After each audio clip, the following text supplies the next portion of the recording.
A escada é uma construção que serve para fazer um deslocamento vertical. Nem sempre é assim, mas tem um jeito de facilitar tudo isso. Elevador?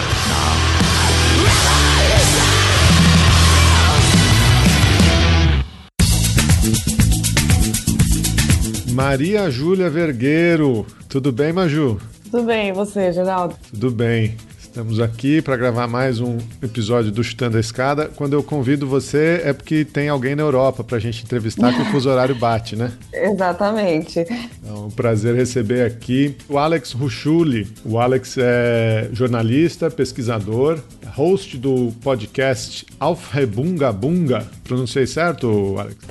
Tá certo.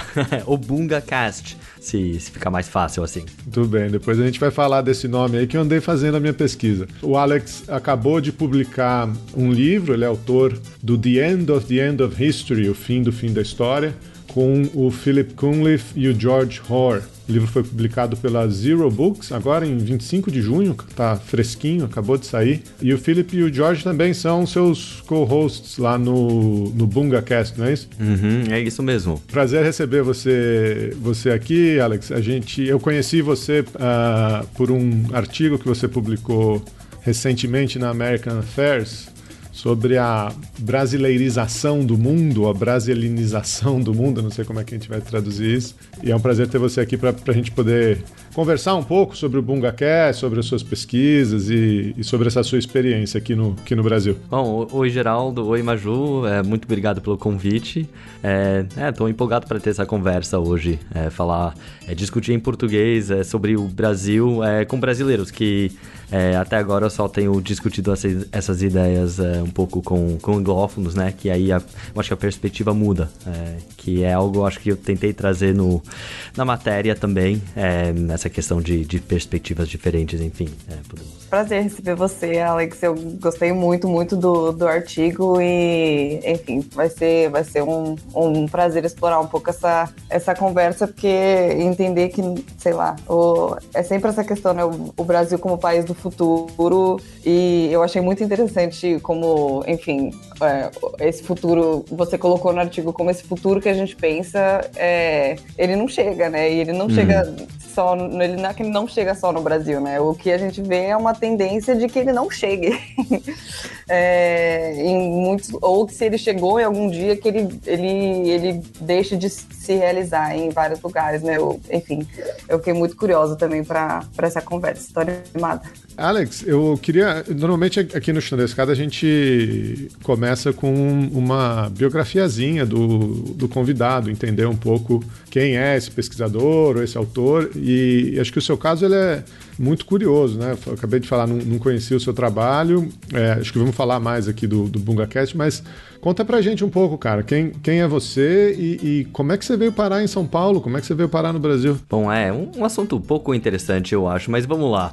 Eu estudei na Inglaterra, eu cresci na Europa, mas minha mãe é brasileira, eu nasci em São Paulo, mas nunca tinha morado lá. E eu estudei Relações Internacionais em Londres, e aí continuei com mestrado em Sociologia. E aí passei vários anos na Inglaterra, escrevendo um pouco e tal, mas aí decidi mudar para o Brasil num momento ótimo pelo qual o Brasil estava passando, bem no começo de 2016. Então, sempre já nos primeiros dias em São Paulo, recebendo essa pergunta: peraí, você é gringo? O que você está fazendo aqui? Por que você veio morar no Brasil neste momento, no meio da crise? O que você está fazendo aqui? E até agora eu não tenho uma resposta, apenas... acabo falando, mas eu gostaria de morar em outro lugar, tava com um saco cheio de Londres, é uma vida um pouquinho difícil, muito caro, etc. E eu quis morar no Brasil, mas eu também estava já há muito tempo seguindo a política brasileira, e morando em São Paulo me deu a oportunidade também de começar a escrever mais e estudar mais diretamente a política brasileira e o que estava acontecendo. O período que o Brasil passou entre 2013 e agora, eu acho que de uma certa forma é uma condensação, uma cristalização de tendências que se veem no mundo mundo afora, embora o Brasil talvez tivesse exprimido essas coisas mais claramente. Mas enfim. Mas nesse período eu montei o nosso podcast, o BungaCast, com amigos que moram ainda aqui na Inglaterra, onde eu tô atualmente, para tentar entender o que estava acontecendo no mundo, que o mundo tá virando muito mais turbulento do que tinha sido. Eu tenho 30 e tantos anos, crescendo num mundo em que não tinha política. Assim, pelo menos na Europa, não tinha conflito político. A esquerda se manifestava em formas, eu achava, sem muito efeito, enfim, tipo, seja os protestos anti-guerra ou o movimento anti-globalista, todos esses protestos um pouquinho carnivalescos que não levavam a nada, e eu senti uma frustração profunda com isso. Aí, de repente, parecia que tudo mudou, especialmente naquele ano 2016, com o Brexit, com a eleição do Trump. E a gente foi discutindo isso e decidimos montar um podcast para trazer essa perspectiva que eu acho que se falava pouco. Se falava pouco dessa noção de que o mundo que conhecíamos do fim da Guerra Fria até aquele ponto ia se transformando, e de tentar descrever essas transformações. Eu fiquei muito curioso, fui ouvir o BungaCast. Tem um paralelismo muito curioso. A gente começou o Chutando a Escada também em 2017. A gente acabou de completar 4 anos, publicamos nosso episódio 200 há pouco tempo e no feed de vocês acabaram de publicar essa semana também o episódio 200 do BungaCast. Estava ouvindo, acho que tem um paralelismo curioso, né? A gente faz um trabalho em língua portuguesa, é um podcast de relações internacionais, majoritariamente, mas que começa em 2017, exatamente quando você tinha chegado no Brasil, pós-golpe de 2016, num governo conservador, reacionário, que a gente achava ruim na época, não sabia o que estava por vir, né? Eu achei curioso, e a maneira como vocês construíram o BungaCast como um podcast de política global, né?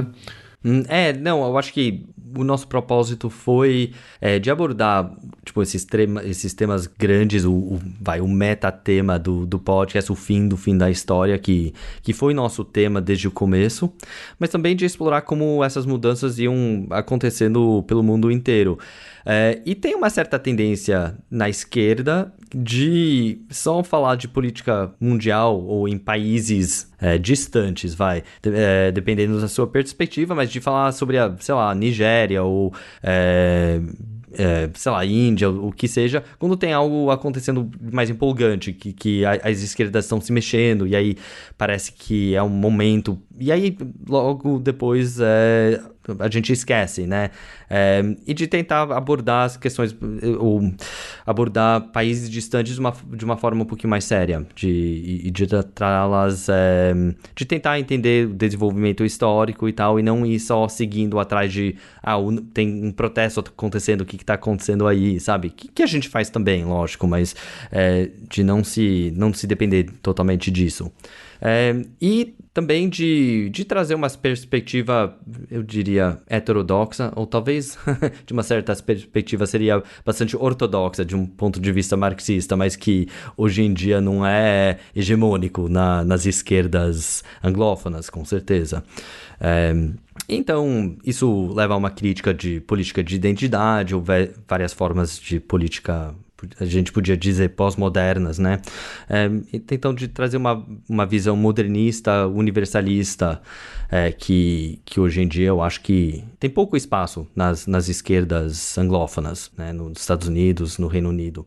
E é isso, basicamente. E a gente foi explorando as coisas, explorando novos assuntos. Uma coisa que acabou recorrendo bastante era... Bom, duas coisas que eu queria destacar. Um é o suposto fim do neoliberalismo, que a gente vem discutindo já há muito tempo, e eu acho que vemos já, não no Brasil, que ali é um típico índice de atraso brasileiro, que com o Paulo Guedes você tem um ultra neoliberal, justamente no momento em que o mundo mais desenvolvido está está tentando encontrar novas formas de gestionar a economia. Então tem isso. E a outra coisa foi a reação histérica de grande parte da mídia, do establishment, às derrotas e às insurgências populistas, dizemos assim. Especialmente com Trump e Brexit, mas não apenas com esses, de uma forma que o establishment, digamos, liberal, não reagiu de forma nada racional às ameaças populistas. Teve os casos do chamado Russiagate, né? Das acusações de que o Putin interferiu com a eleição nos Estados Unidos, com Brexit, etc. E foi algo que a gente acabou criticando bastante, porque foi uma coisa tão recorrente que acabamos dando um nome a isso, que é algo que a gente trata, aliás, no livro, chamado em inglês Neoliberal Order Breakdown Syndrome, ou Síndrome de Fracasso do Ordem Neoliberal, que não sei se é sigla, não sei como fica a sigla em português, mas em inglês fica legal, que é algo sobre o qual a gente fala bastante.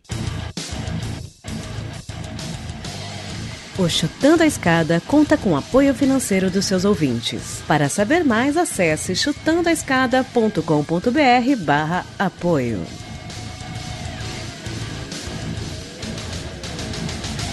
Bom, para os ouvintes que não sabem ou não se lembram, né, esse termo fim da história foi um termo criado, ou, enfim, que se tornou famoso no final dos anos 80, com um autor americano chamado Francis Fukuyama, que escreve sobre o fim da história e o último homem, né? E o argumento do Fukuyama, um argumento teleológico naquele momento, é de que a história da humanidade é evolutiva e a história da humanidade teria chegado na sua forma máxima de evolução, que seria materializada no modelo de democracia liberal e no modelo de economia de mercado, né?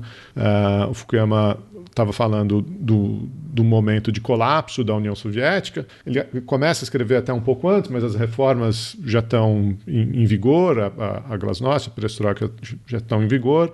A União Soviética se esfacelaria, né, se desmembraria em 1991, e o Fukuyama diz ali que não haveriam outros desafiantes ao modelo de organização da sociedade disposto pela democracia liberal e pela economia de mercado, né? Apesar desses modelos não estarem universalizados naquele momento, a gente ainda tinha resquícios do que na visão dele eram sociedades atrasadas, nenhum outro modelo poderia questionar a dominância, a superioridade, a prevalência das economias de mercado. E aí isso chegaria no que o Alex está dizendo, né? No fim da história, não há mais política, no fim da política. Toda a história ia se desenvolver dentro desse arcabouço, dentro dessa estrutura de democracias de mercado, né? Isso teve um impacto no Terceiro Mundo, na América Latina, com reformas liberais lideradas por grandes organismos internacionais,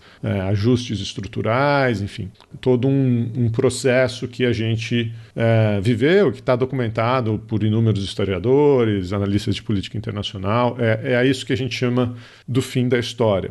Mas há muito tempo parece que a história não acabou, né, Alex? Então eu te convidaria a falar um pouco sobre o fim do fim da história, como vocês colocam, né? O que vocês estão caracterizando aí como o fim do fim da história, ou o ressurgimento da política, ou o renascimento da política? Assim, até em termos afetivos, culturais, eu acho que se via nas expressões culturais durante toda essa época, dos anos 90, 2000, que não tinha mais uma visão de um mundo alternativo. E toda a política oficial do Estado virou questão de gestão, né? De gestionar o que tinha ali, sem perspectiva de modernização, nem de transformação social, etc. E com a hegemonia do pensamento único, né? Como se chama especialmente em francês, o pensée unique, que só tem esse pensamento neoliberal e não existe nada além daquilo. O que aconteceu já chacoalhar essa ordem que parecia tão estável, em que a democracia liberal era o único modelo de sociedade, o único modelo de governo, de Estado, etc., era a crise de 2008. Pessoas já vinham falando do fim da história depois dos ataques de 11 de novembro. Mas, afinal, os atentados islamistas não propunham um modelo diferente, um mais avançado de sociedade. Não era um comunismo que ia conquistar o mundo e que ia ser um tipo de sociedade mais desenvolvida, mais avançada do que o capitalismo. Era uma reação atrasada, assim, de islamismo contra a modernização, né? Não era um movimento moderno. Então, os atentados terroristas não apresentaram nenhuma proposta nova. O que mudou com a crise de 2008, e especialmente os efeitos atrasados da crise, foi que o modelo neoliberal não tinha mais autoridade política. E isso se expressou mais nas revoltas populistas. E teve populismo de esquerda nas ocupações das praças na Espanha, na Grécia, durante a Eurocrise, como se chama, e também, especialmente como já falei, bem no núcleo do capitalismo mundial, com a eleição de Trump, de Brexit, e também a esquerda com o Bernie Sanders, com o Jeremy Corbyn na Inglaterra, que já isso era visto como algo impossível até, não só imprevisível, mas impossível naquele novo mundo sem fronteiras, sem barreiras, de uma globalização fluida e que ia dominar o mundo. Já antes desse período, teve momentos em que houve contestação da ideia de globalização, mas eram pequenos, nunca chegou a ganhar uma eleição num país importante no núcleo do capitalismo mundial. Isso foi uma coisa importante que mudou. Um jeito que eu gosto de descrever o fim da história é por uns 5 características determinadas. Então, seria a globalização, que todos nós conhecemos, que é algo que eu acho que podemos dizer que entramos numa fase de deglobalização. Já a pandemia com a interrupção de cadeia de fornecimento foi um momento muito importante disso, mas já vinha acontecendo antes. Agora essa suposta nova Guerra Fria, não gosto do termo, mas enfim, suposta nova Guerra Fria entre China e Estados Unidos também tem um certo efeito desglobalizante. A ideologia de globalismo, que eu acho que Geraldo você já descreveu bem, essa ideologia de que tudo que se não é que todo país é uma democracia liberal, todas iam chegar a esse ponto, ou ao pior tinha que intervir e bombardear esses países retrogrados que ainda tinham que aprender como aprender do Ocidente, né? Outro aspecto é a pós-política, que é um tema que abordamos bastante no livro, que é essa ideia de que, ou até uma técnica do Estado de despolitizar conflitos, de tornar tudo um alvo de consenso. Que é algo que até ouvimos no Brasil durante o período lulista, embora tinha sido um governo mais de esquerda, mesmo ali teve uma certa despolitização. Então é algo que ocorreu pelo mundo inteiro, com o fracasso do comunismo, com a derrota histórica do movimento trabalhador. Não teve mais uma grande alternativa, o que levou a uma diminuição do espaço da política. Virou um combate entre uma centro-esquerda neoliberal e uma centro-direita neoliberal, com poucas diferenças entre elas. E a pós-política é justamente isso, a forma em que a política se desenrolou durante esse tempo, sem conflito aberto, sem grandes alternativas, e em que as grandes decisões políticas foram terceirizadas. O maior exemplo, o exemplo típico, é a independência de bancos centrais, que aí podiam determinar juros sem interferência política. Isso também, eu acho que já vimos o fim da forma pós-política, até que as elites políticas acabaram absorvendo, cooptando certas pautas e atitudes populistas. Então, se vê, para trazer um exemplo da Inglaterra, onde eu estou atualmente, teve essa revolta populista na forma do Brexit, da saída do país da União Europeia, a União Europeia sendo a melhor e a maior construção pós-política que o mundo já viu, uma forma de gestionar a política sem as massas. Teve a saída do país e aí o Boris Johnson, o primeiro-ministro conservador, tentando cooptar essas energias populistas em prol da manutenção da mesma elite. Então, o que podia ter sido um momento de grande revolta, se não revolução, acabou sendo uma restauração dos conservadores no poder. Mas mesmo assim, isso eu acho que é um marco de uma transformação política. E aí eu acho que o quinto elemento, eu acho que eu esqueci mas se eu me lembrar daqui a pouco eu volto a falar sobre. O último elemento é o realismo capitalista, um termo inventado pelo teorista social Mark Fisher, que é um mundo em que não só não há mais alternativa, mas nem sequer conseguimos imaginar um mundo alternativo. E esse é o único elemento que nos sobrou do fim da história. Então, todos esses outros elementos, pós-política, globalismo, globalização, já estão no passado, ou estamos passando por eles, deixando atrás esses elementos. A única coisa que nos resta é esse capitalismo, o realismo capitalista, em que temos dificuldade de imaginar um novo mundo. É só declínio, retrocesso, degradação, desastre que temos pela frente. É a única coisa que temos como imaginar. Afinal, um jeito simples de dizer isso é que tem pouco otimismo hoje em dia. Pouco otimismo social.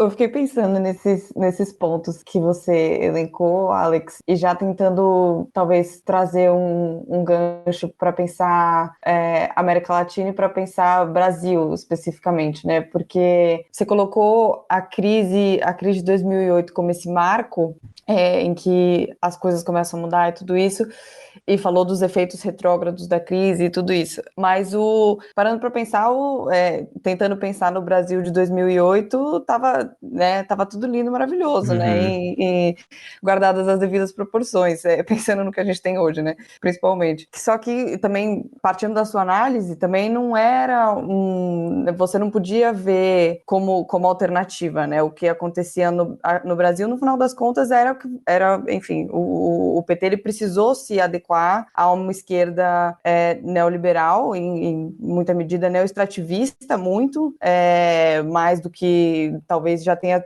sido antes, os governos anteriores até mais de direita, precisou se adequar a isso, né, para conseguir fazer o que fez no Brasil e que, enfim, depois, em alguns anos depois, a gente começou a sentir os efeitos disso, mas eu fiquei pensando como enquadrar, talvez, o Brasil nesse momento, né, porque você falou muito, me chamou muito a atenção quando você falou de um jeito de fazer política de gestão, muito, muito gestionado mesmo, e, enfim, uma política apolítica, né, que se institucionalizou muito, mas eu fico pensando se o que a gente teve, apesar de, enfim, ser passível de várias críticas, se encaixava nisso, né, por exemplo, os governos do PT, principalmente, acho que talvez, principalmente o primeiro e o segundo governo Lula, também se acha que se aplicavam nisso, ou se talvez, se em maior ou menor medida, se talvez isso também não esteja ligado com o fato que talvez essa onda populista ela chegou no Brasil depois muito mais, não sei se muito mais forte, mas enfim, de uma forma muito emblemática, tanto em relação ao resto da América Latina quanto talvez do mundo, né? Porque é isso, mesmo diante de outras lideranças populistas, no final das contas, nenhuma delas fez o que o Bolsonaro fez, por exemplo, na gestão da pandemia do Brasil, né? Então, eu não sei, eu fiquei tentando pensar nessas continuidades e nessas rupturas desses movimentos que você falou a partir da época da crise de 2008 até hoje, assim, eu queria entender como você, e aí talvez também já puxando uma ponte para a gente falar do seu artigo. Acho muito interessante, é uma boa pergunta, e eu tenho dificuldade de fazer essas coisas encaixarem, porque a linha do tempo que o Brasil segue nos parece um pouquinho, não exatamente encaixada no pensamento que é derivado na base da experiência dos Estados Unidos, da União Europeia, etc. Eu vou tentar fazer, trazer um pouquinho quais são as semelhanças e aí falar também um pouquinho sobre as rupturas, porque justamente tem vários momentos que parecem ser um pouquinho diferentes, né? O momento de redemocratização, para começar ali, aí se encaixa mais ou menos na história da fim da história, né? Nesse conto em que tem uma democratização, porque as antigas ditaduras, que eram muitas vezes apoiadas pelos Estados Unidos, não eram mais necessárias como medidas anticomunistas, né? Então o Brasil ali se encaixa nessa história de democratização. Mas ao mesmo tempo, você tem o desenvolvimento e crescimento do último grande partido social-democrata do mundo, na forma do PT, que é uma novidade impressionante no caso do Brasil, e que não faz muito sentido, porque não era para acontecer assim. Pelo mundo inteiro você tem ou a derrota ou o declínio dos partidos social-democratas, agora já muito avançado, mas na época também se começava a ver as derrotas do Partido Trabalhista na Inglaterra, por exemplo, e o avanço do neoliberalismo sob a Margaret Thatcher. E então ali é um pouquinho diferente, mas o que houve de semelhança era a manutenção em termos gerais da gestão macroeconômica do Lula herdada do FHC, né? Então ali, é uma coisa que tem uma forte continuidade. A onda progressista da América Latina, eu acho que dá para se entender de uma certa forma, de uma forma de absorver a energia crítica ao neoliberalismo, as revoltas contra o neoliberalismo, especialmente na Argentina e na Venezuela, um pouquinho menos no Brasil, mas mesmo assim, sem testar os limites dessa mesma ordem. Então, eu acho que olhando para trás agora, dá para entender esses governos como formas de neoliberalismo progressista ou neoliberalismo de esquerda. Então, nesse sentido, não é muito diferente dos governos, por exemplo, do Gerhard Schröder na Alemanha ou do Tony Blair na Inglaterra, só que com uma diferença importante que é a vasta desigualdade na América Latina, que não permitia mais esses mesmos ataques, essas mesmas contra-reformas neoliberais. Então, sim, tem diferenças, mas também não é que a América Latina durante esse período da década de 90, 2000, 2010 fosse dominada por movimentos comunistas ou, sei lá, socialistas alternativos que propunham uma mudança dramática no quadro do mundo. Aí, na questão do populismo, aí eu acho que eu não usaria o mesmo termo para tratar de um Bolsonaro em comparação com um Trump ou um Salvini ou até um Berlusconi antigamente, na década de 90 e 2000 na Itália. A diferença importante é que após o populismo o populismo, bom, populismo é um termo que se usa para descrever vários movimentos, vários momentos históricos, desde a Rússia do fim do século XIX até o Trump, né? Então, coisas que parecem não ter nada a ver um com o outro. O jeito que eu vejo o populismo na Europa é como uma sombra do pós-populismo. É a forma necessária que assume a reação contra a pós-política, contra a gestão tecnocrática da política. Então, é um jeito de não sei como dizer isso exatamente, mas de propor de parecer uma alternativa de reivindicar uma certa revolta sem mudar nada. E é uma coisa que acontece mais no plano político e cultural em vez de econômico. Então é um jeito de desafiar as elites em termos políticos, de reintroduzir de certa forma a política, de repolitizar sem trazer novas pautas econômicas ou sociais. O que é algo que não se transfere para o Brasil tão facilmente. Eu acho que, não sei o que você acha, mas não sei se o que eu descrevi em termos do populismo, o neopopulismo contemporâneo na Europa, se encaixa na sua visão do Brasil, porque para mim são coisas um pouquinho distintas. O Bolsonaro aí é apenas uma aceleração, uma intensificação de uma elite que já é excessivamente retrograda no Brasil. Então, não sei se tem essa mesma dinâmica que tem na Europa do populismo, de uma certa forma, ser uma forma perversa de rebelião de baixo, né? No caso do Bolsonaro, ele conseguiu cooptar um pouco dessa energia de baixo, mas já no Brasil era muito alinhado à direita e à elite, no caso do lavajatismo. Então, acho que os casos não batem exatamente. Eu não sei, assim, é que, enfim, eu também eu acho que eu não entendo o suficiente dos outros países, da configuração política desses outros países para tentar fazer essa comparação, partindo disso que você falou, mas eu não sei, a minha percepção, por exemplo, do próprio caso do Trump nos Estados Unidos, eu vejo também em alguma medida um governo que, enfim, é comumente de populista, que teve algum alinhamento com as elites, ou você acha que no caso, para entender melhor o que você está falando, que no caso desses outros países, essa força, esse motor antipolítico, ele veio mais de baixo para cima do que no caso do Brasil, é isso? Um pouco.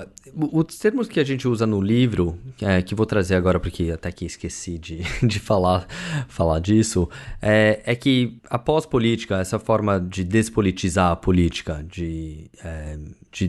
da gestão tomar o lugar da política, foi combatida, foi contrariada pela antipolítica. Algo que conhecemos bem no Brasil, mas eu vejo a antipolítica como uma revolta contra o establishment político, que vem de baixo, e que tem no seu núcleo um aspecto politizador, por criar discordância, para criar dissenso entre povo e Estado, entre cidadão e governo, etc. Que é a base da política, é o núcleo da política. Aí tem muita coisa colocada em cima, mas isso é o núcleo aí. Então a antipolítica surge para combater a pós-política. Infelizmente, a antipolítica também tem uma forma despolitizadora, no fato que ela retira toda a autoridade política, não só do sistema político oficial, formal, etc., o Congresso e tudo isso, mas de todo o movimento político, que eu acho que se viu muito no movimento pelo impeachment da Dilma, no lavajatismo, até bem no começo de junho de 2013. Um aspecto que, bom, o que eu acho que todos os seus ouvintes já conhecem muito bem, né? O aspecto antipolítico desde junho para frente. Que tem um efeito de retirar a autoridade política, a legitimidade política de qualquer movimento político, mesmo sendo um movimento alternativo, de esquerda, etc. Nesse sentido, o populismo, eu vejo o populismo como a forma dos de cima absorverem ou cooptarem um pouco essa energia antipolítica que vem originalmente de baixo como uma revolta contra o sistema político. E o Trump fez isso, com certeza, e o Bolsonaro fez isso também. Nesse sentido, tem com certeza uma grande semelhança entre eles.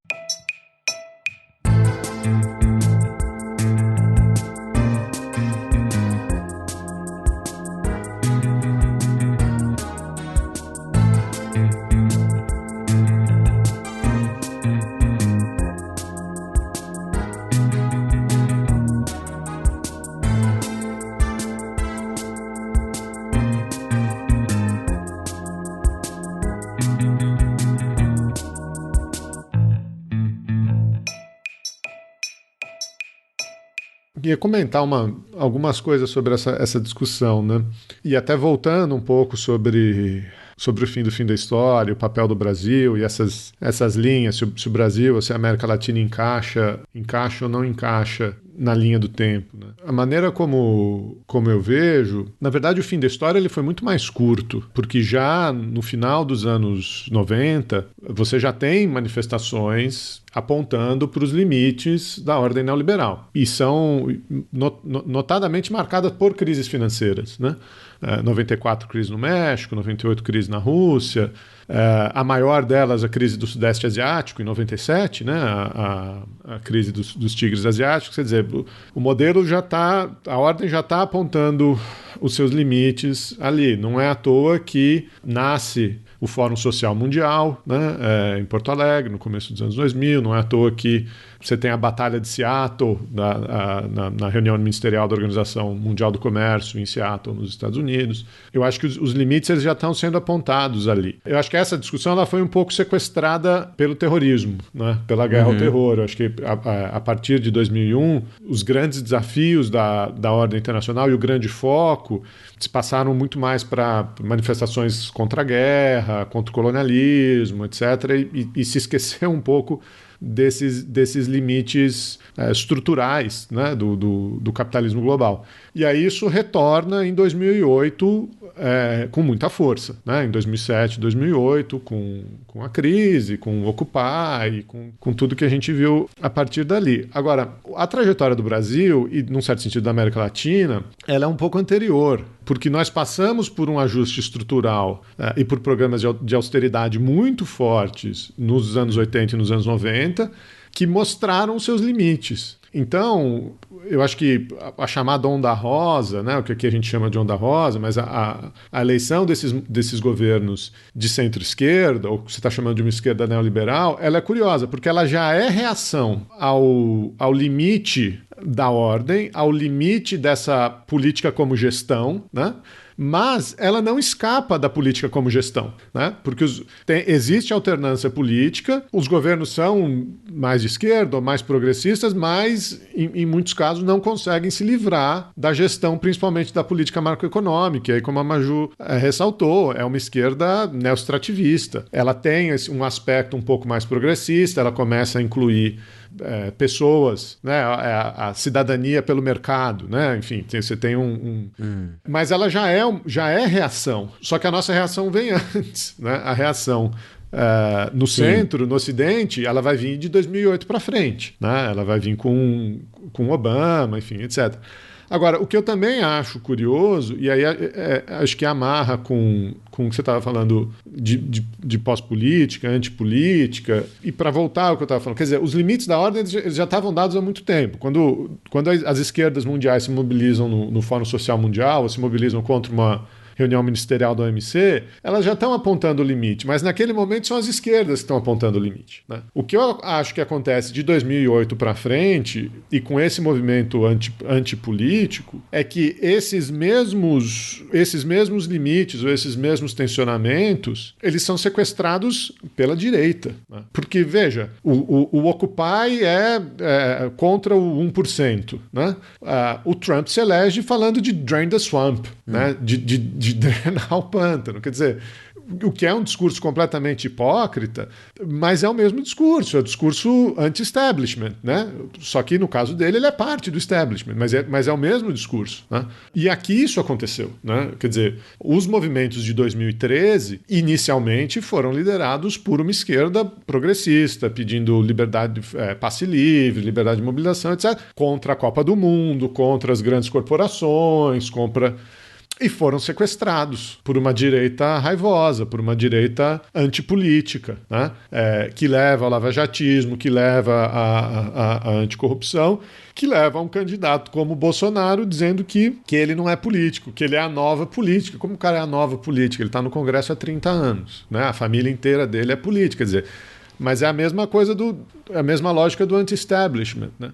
Então, acho que a percepção que eu tenho um pouco é que esses movimentos eles vão sendo sequestrados por outros grupos, né? Essas tensões que estão ali, que são tensões estruturais, e acho que esse é que é o interessante da análise, que eu imagino, eu não li o livro, mas eu imagino que vocês façam no livro, mas que você faz no artigo sobre o Brasil, porque a gente pode ficar discutindo a mudança dos governos, mas tem um elemento estrutural ali. Sim, eu acho muito importante o que você colocou, que é justamente essa ideia de que a crise, não só do neoliberalismo, mas talvez de uma crise mais fundamental ainda, crise da modernização, crise...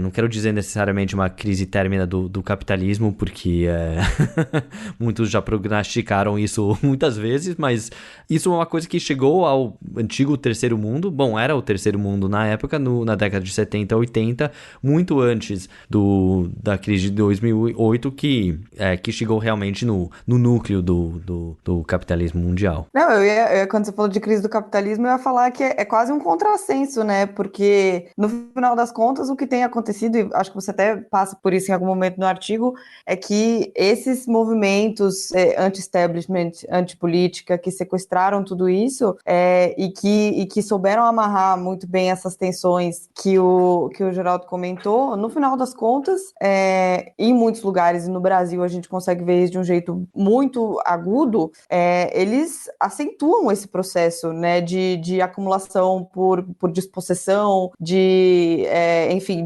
desse capitalismo selvagem que já estava sendo questionado, enfim, pensando toda essa trajetória histórica de movimento de esquerda que o Geraldo colocou, né? Então, é muito louco como essa direita capturou essas coisas, né?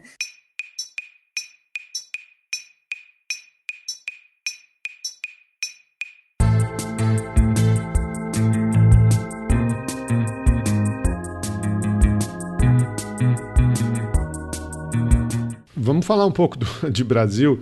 Enfim, a gente já acabou falando de Brasil ao longo da conversa. O seu artigo ele tem uma análise da estrutura social brasileira, né? Econômico-social brasileira, muito acertada. E aí você projeta isso, né, para o que está acontecendo no Ocidente hoje em dia. E a outra coisa que me impressionou muito é um trabalho um pouco de história das ideias, né, do Brasil e da sociedade brasileira que você resgata ali. Eu fiquei muito impressionado com esse resgate historiográfico e intelectual que você fez. Eu queria que você explicasse para os ouvintes, então, o que é esse diagnóstico e até histórico que você fez da sociedade brasileira, das relações de classe, das relações econômicas, e como é que você está projetando isso, né? O que você está chamando da brasileirização do mundo, né? Bem, eu comecei já há vários anos pensando sobre essa ideia de que o norte global vinha se transformando um pouquinho no sul global, ou que os países mais desenvolvidos também começavam a parecer menos desenvolvidos. Que, primeiramente, em termos políticos, que se vê uma desorganização política, crescente corrupção ou instrumentalização do Estado, os temas de antipolítica e populismo que acabamos de tratar agora. E também o fundamento disso é a crescente desigualdade, oligarquia, privatização de espaço público, também quanto privatização econômica. E esses aspectos assim, eu comecei a pensar isso em termos de brasileirização, ou do jeito do qual o mundo mais desenvolvido estava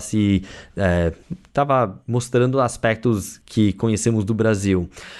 Aí eu encontrei um belo ensaio do Paulo Arantes, do filósofo brasileiro, que escreveu uma matéria em 2004 chamada a Fratura Brasileira do Mundo, que é um ensaio maravilhoso, e roubei muitas ideias dele, então já colocando isso. E o que eu tentei fazer, trazer um pouquinho essas ideias para um público anglófono que conhece pouco essas ideias, essa perspectiva brasileira sobre uma modernização incompleta, que eu acho que é um quadro compartilhado por grande parte do mundo, mas não nos países mais desenvolvidos. Então é algo que eu achei importante trazer. E, finalmente, acrescentar umas novidades ali e de certa forma, historizar o trabalho do Paulo Arantes, porque esse ensaio foi escrito em 2004, no auge da globalização, e ele trata, o cerne do ensaio é essa ideia de que o mundo pós-moderno contemporâneo tem um encontro com uma certa essência brasileira. Ou seja, se o mundo pós-moderno é um mundo em que o trabalho formal não é mais hegemônico ou está em retrocesso, em que a precarização está crescendo, o país onde a precarização é emblemática de relações de trabalho é no Brasil, que chegou apenas a ter relações chamadas fordistas, né, de trabalho relativamente bem pago, formal, a longo prazo, etc., que já não existe mais por motivos de austeridade neoliberal, de transformação tecnológica, de contra-ataques neoliberais e também uma desindustrialização precoce. Então, a brasileirização acaba significando justamente esse encontro entre um Brasil que é moderno, mas ao mesmo tempo insuficientemente moderno, com um mundo que também se encontra na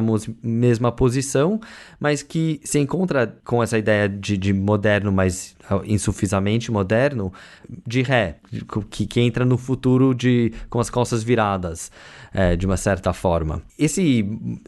Essa semelhança entre o que é Brasil, o que significa Brasil e o mundo contemporâneo, também se encontra em aspectos culturais, né? Então, o que o Arantes já descreveu há mais de 15 anos, 17 anos agora, essa ideia de características brasileiras, tipo, estereotípicas que conhecemos bem, tipo, acomodação, flexibilidade, tolerância, etc., que são frutos de um certo padrão de desenvolvimento, até de frustração com o fato que as leis não pegam, por exemplo. As leis não pegam, então você se adapta, você se vira, né? Que é uma coisa que, de mais em mais, vem sendo o padrão de comportamento necessário no mundo neoliberal, flexibilizado, pós-moderno, etc.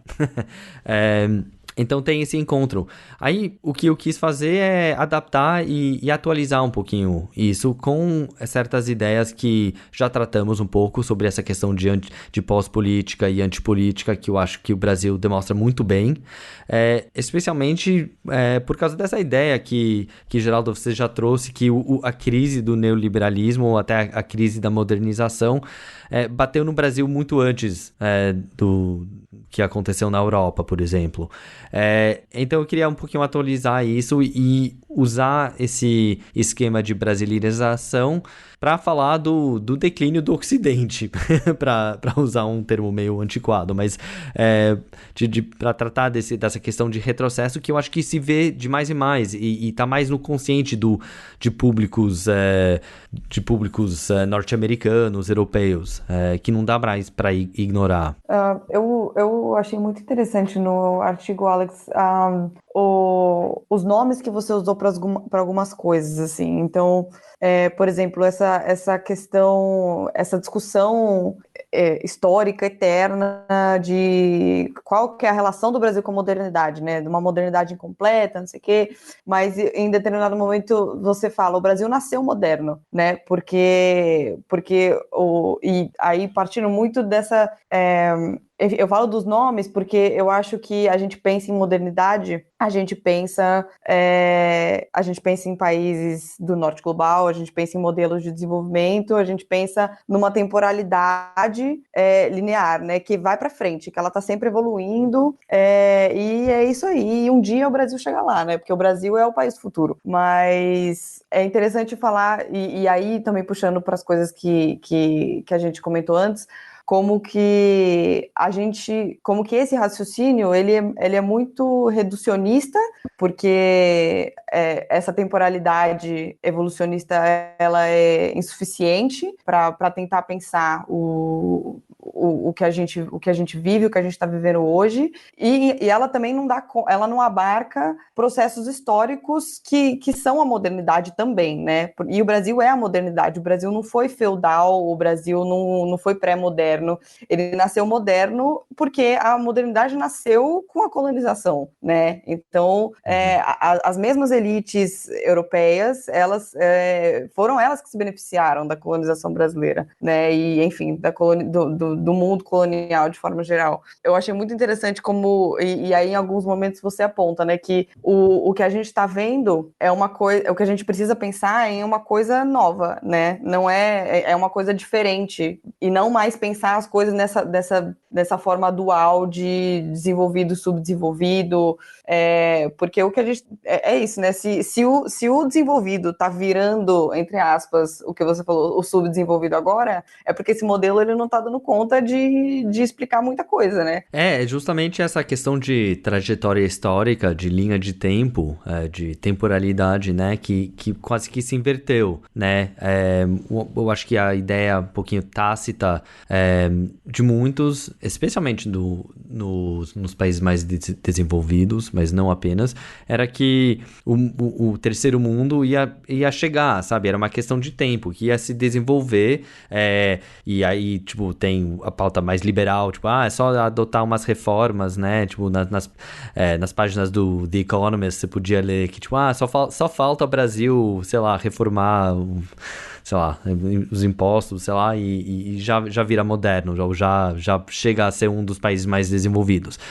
Que era claramente uma mentira, mas tinha uma esperança ainda de chamado catch-up development, né? Que um país podia chegar a se desenvolver, como fez a Coreia, com bastante ajuda dos Estados Unidos, como fez o Japão antes, como está fazendo a China, mas que o China é o único país que nos resta como exemplo. E justamente não seguindo as prescrições neoliberais. Então, é justamente uma exceção. Mas essa ideia de que o tempo, que os países mesmo desenvolvidos existiam na mesma linha de tempo, mas que só um pouquinho atrasados, eu acho que não é credível, não é mais credível. E não é mais credível no Brasil também não, porque a gente sente que esse futuro não vai chegar, sabe? E essa frustração constante com a ideia de, primeiro, ser nascido moderno, não tem raiz feudal, já desde o começo foi integrado nos nexos de colonialismo, extração, etc., que tem um grande espírito modernista há muito tempo no Brasil, essa ideia de se tornar um país ainda mais moderno, e que isso nunca chega.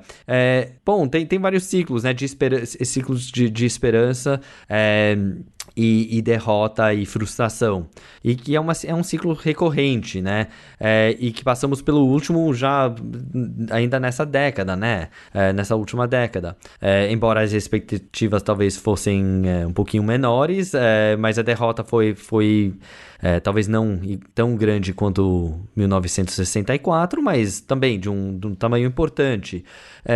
E essa frustração, o que eu trato na matéria, não é uma frustração com algo que deve acontecer. É uma coisa que já virou integral, é uma parte íntegra do Brasil, da experiência brasileira, essa frustração com o futuro que nunca chega, que nunca conquistamos.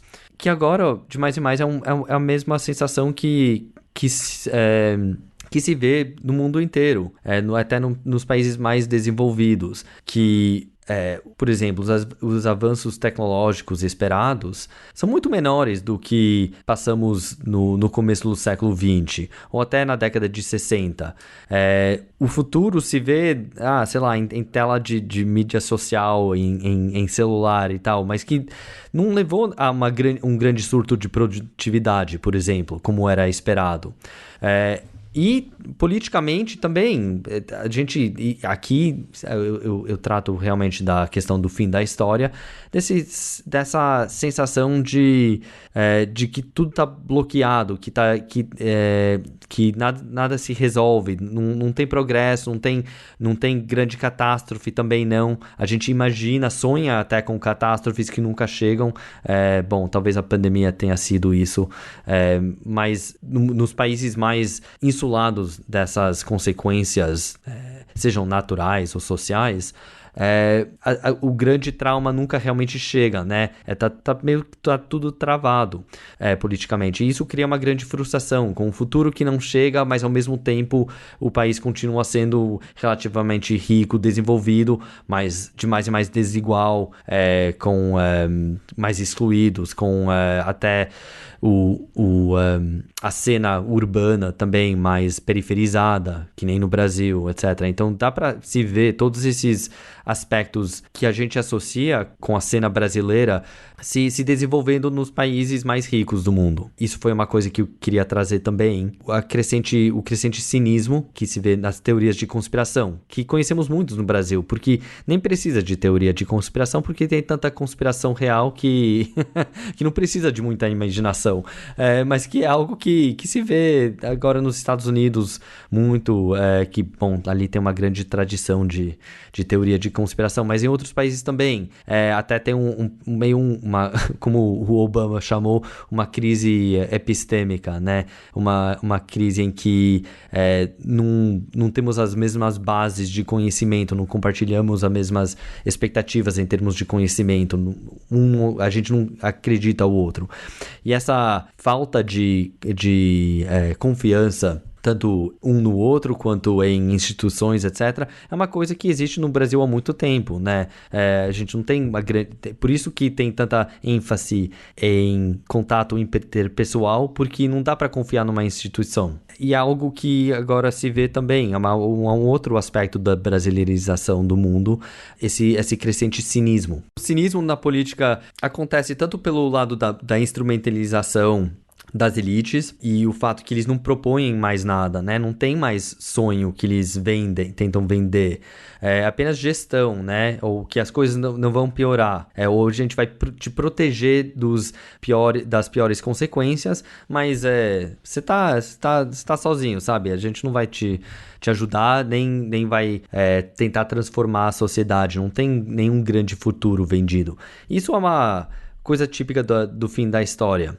E aí tem um crescente cinismo entre a população também. O que muda com o fim da história é justamente que explode uma raiva com isso. Não é mais uma citação passiva do fato que as elites não prometem nada, mas beleza, agora eu não vou mais votar, sabe? Essa desconexão, essa retirada mútua entre o povo e a política, entre os cidadãos e o Estado. No mundo sem grandes promessas, mas em que a crise vira mais acentuada depois de 2008, você tem novos movimentos que propõem talvez uma certa forma de expectativa, seja com a Primavera Árabe, com os movimentos de populismo de esquerda, como Podemos na Espanha, ou Syriza na Grécia, o Bernie Sanders nos Estados Unidos, o Corbyn na Inglaterra, etc. Mas infelizmente, o que parece ter acontecido era, em vez da volta da política, de uma volta de política de classe, isso acabou se fracassando e tornando guerra cultural. Algo que eu acho que conhecemos no Brasil também. Assim, tem pesquisadores que apontam que o conflito entre petismo e lavajatismo também não é necessariamente uma guerra de classe, mas uma guerra cultural entre fracções da classe média. Embora tenha participação do povo dos dois lados e da elite, fundamentalmente tem mais uma forma de guerra cultural. O que se vê especialmente nas redes sociais, que é o meio principal pelo qual as guerras culturais são mediadas. Qual a conexão aqui entre isso e a questão de cinismo? Eu acho que um aspecto que eu acho brasileiro também, então é uma forma de brasileirização do mundo, é essa coexistência entre cinismo e uma certa ingenuidade.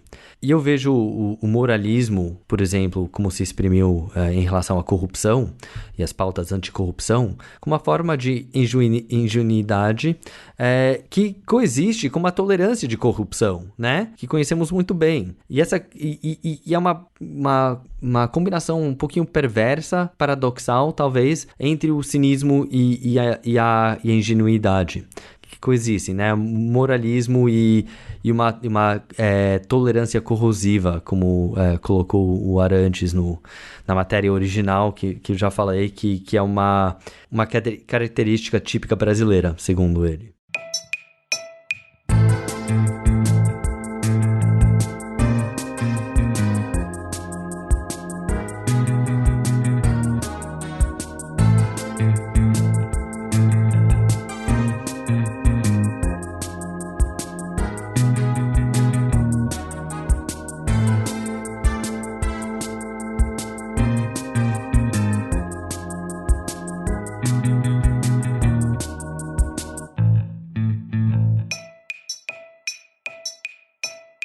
Alex, voltando um pouco no seu próprio texto, quer dizer, a gente começa falando que o Brasil nasceu moderno, e vocês têm razão, a Maju ressaltou isso, ele nasce moderno, ele nasce incluído no colonialismo, e ele não tem o resquício feudal tradicional, mas, num certo sentido, a elite brasileira também nunca se modernizou, né? ou nunca se tornou independente desse colonialismo, né? E eu acho que você isso aponta. Então, a sociedade brasileira se desenvolveu sempre com uma elite, num certo sentido, preguiçosa, né? Ou numa elite mais relacionada, ou com mais conexões com os centros europeus, com os centros econômicos e com os centros de poder europeus e depois nos Estados Unidos, do que preocupada num desenvolvimento nacional próprio, né, num desenvolvimento local. Vários autores já apontaram isso, notadamente a teoria da dependência, que se desenvolveu aqui na América Latina. Tal. Isso é algo conhecido. Eu acho que o que você traz, que eu acho... Quer dizer, o que isso gerou na sociedade brasileira, né? Isso gerou na sociedade brasileira um grau de precarização do trabalho constante, praticamente, por boa parte da história brasileira, níveis de desigualdade marcados na sociedade, né? Tanto regionalmente quanto nos centros urbanos, patrimonialismo, né? Clientelismo, tudo isso são características do desenvolvimento histórico brasileiro. E acho que aí é o que você aponta, como as condições estruturais do capitalismo global contemporâneo estão levando a isso, notadamente o desaparecimento do emprego formal e o aumento da precarização, né?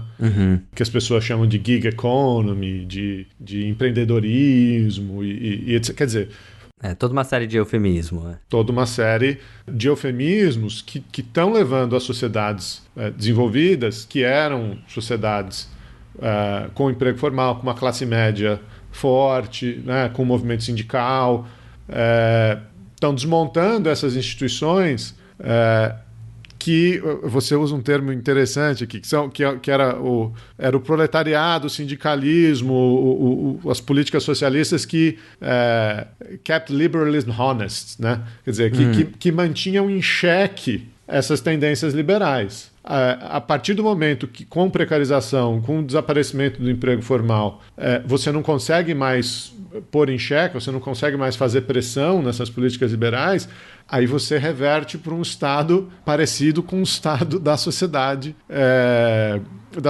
brasileira, né? Exatamente. Desigualdade crescente, oligarquia, privatização tanto de riqueza como de espaços públicos, né?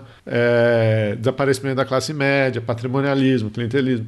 A Maju falou algumas vezes, né? O Brasil é o país do futuro. A gente nem sabia o quanto a gente era o país do futuro, porque a gente chegou no futuro sem passar pelo estabelecimento de uma sociedade liberal, do welfare state, né, da social-democracia, como a gente pulou a etapa da social-democracia e foi do colonialismo pro fim da história. Né? Exatamente.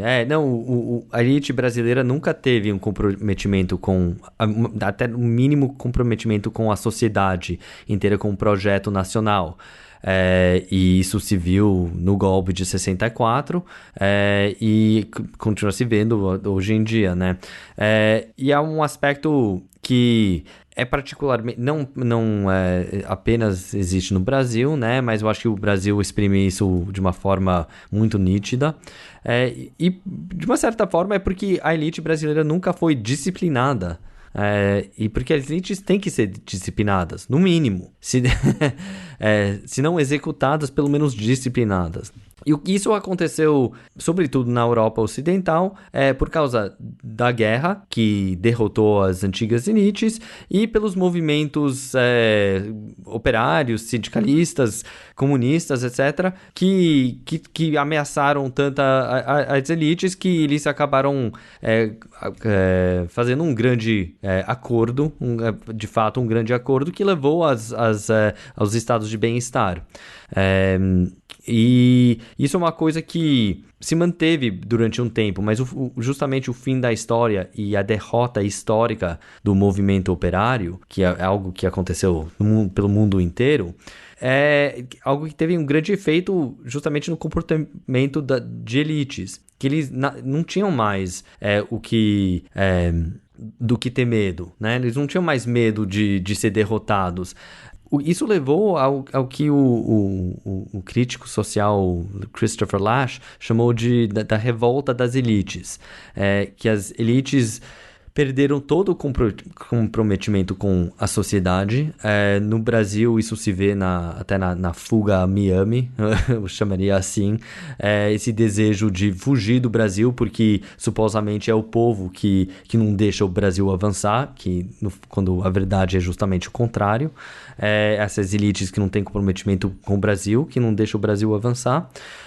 E é algo que se vê até agora nos países mais ricos do mundo, que também querem fugir, que tenham vergonha do próprio povo, né?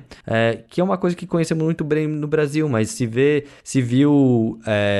nos Estados Unidos, que eles querem ser, se não cidadãos de outro país, pelo menos ter um ódio e desprezo pela grande maioria da população, especialmente nos estados centrais ali, sabe, fora das grandes cidades. E acontece na Inglaterra também, que com o Brexit, todos aqueles, especialmente de classe média alta, que se viam europeus, de repente decidiram que eram mais europeus do que os europeus, porque eles era uma marca de ser cosmopolito e não sei o que mais, sabe, de ser mais bem educado, mais formado, etc., que nós não somos ingleses como eles, a gente é melhor, somos europeus. Eles, até esse momento, nunca ligavam para a Europa, sabe? Era uma coisa que era totalmente performativa. Mas essa é uma outra forma da revolta das elites, a moda brasileira. A única coisa que me deixa enfim, pensando todo o raciocínio que você trabalha no artigo, é pensando se essa elite global, até de certa forma, ela começa a performar de uma forma cada vez mais parecida com a elite brasileira nesse sentido de querer ter empregada doméstica, contratar chefes particulares lá, que você comenta, que é essa coisa muito... essa semana até viralizou no Twitter uma blogueira aí, dessa super famosa, que inclusive é amiga da família do Eduardo Bolsonaro, super indignada, porque ela se mudou para os Estados Unidos e não consegue achar uma empregada, entendeu? Tipo, aquilo para mim é um suco de elite brasileira. Por que não? Porque a empregada, ela exige $25 a mais para passar uma roupa, assim, que absurdo, assim, sabe? Mas eu fico pensando que se a elite global, ela tá arrumando para essa coisa mais patrimonialista, mais, enfim, esse suco de Brasil, onde que entra pensar também que hoje a gente também, em alguma medida, está vendo um contramovimento também de corpos subalternizados, né? Em uma medida que talvez antes não tenha acontecido, né? Então, de protagonismo, tanto na esfera cultural, que, enfim, é o que você falou, em alguma medida deve ser problematizado, porque em vários momentos esvazia o debate, né? Então, por exemplo, o Bruno Covas, na eleição para prefeito de São Paulo, e falar que a medida dele contra o racismo é falar que o racismo existe, né? Então, caramba, parabéns. Na medida que, enfim, esses discursos eles começam a ser repetidos quase exaustivamente, sem que nada muito estrutural seja proposto, mas que também tem grupos se organizando por mudanças estruturais muito fortes, né? Então, mesmo o Lula agora, né, na quase pré-campanha dele, você vê um movimento que, ao mesmo tempo que ele, enfim, está tentando dialogar com o Centrão, com esses políticos, esses caciques políticos, ele não pode mais dar uma importância menor, pelo menos, enfim, talvez nessa fase, a movimentos negros, a movimentos de mulheres, enfim, o próprio movimento de mulheres contra a eleição do Bolsonaro, né? Então eu fico pensando onde que você vê, em que lugar desse processo, que a gente não tem nome ainda, da brasilização do mundo, você vê essa tomada de protagonismo também de grupos historicamente subalternizados. Bom, no caso do Brasil, assim, não, eu diria que em qualquer caso, eu sou relativamente cético, não porque não apoio causa antirracista ou feminista, etc., que no Brasil eu acho muito importante, o caso é diferente no Reino Unido, por exemplo, mas os motivos pelo qual eu sou cético é que essas pautas são muito facilmente cooptadas pela elite, e o que acaba acontecendo não é transformação social, mas apenas reconhecimento de identidade. Então, acabam levando a formas muito superficiais de resolver esses problemas, né? De colocar minorias em cargos importantes, etc., sem levar uma transformação do mundo social. E é algo que se vê, assim, os Estados Unidos já se especializaram nisso há muito tempo.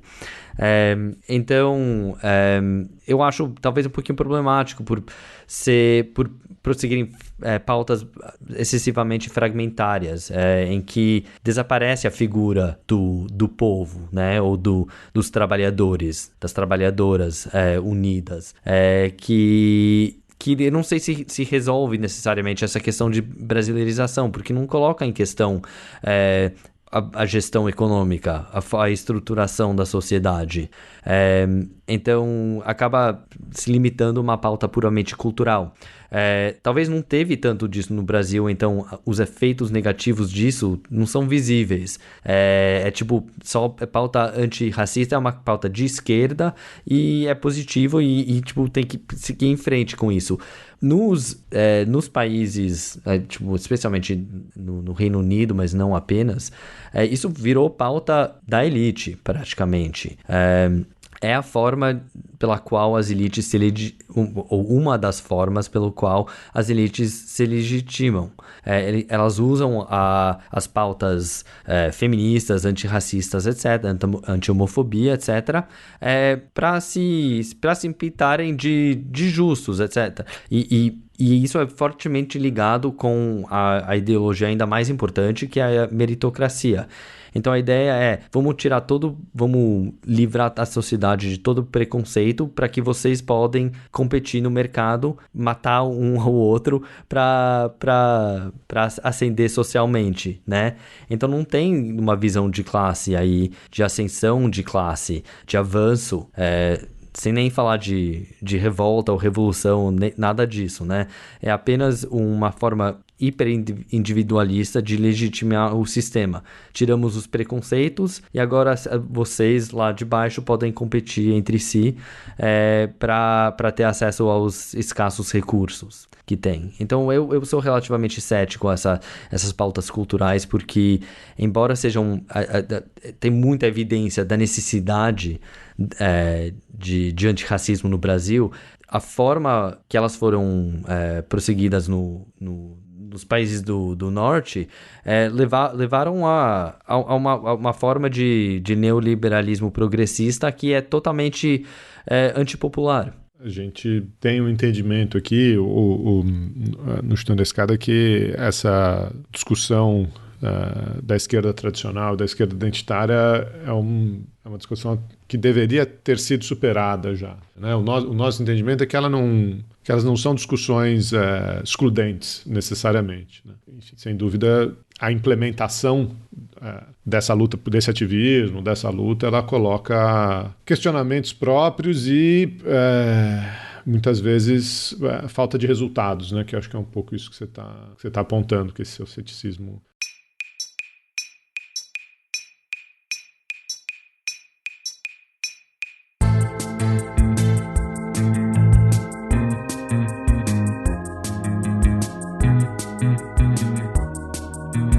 Pensando um pouquinho no futuro, onde vai a brasileirização, né? E pensar um pouquinho quais são os contramovimentos contra a brasileirização.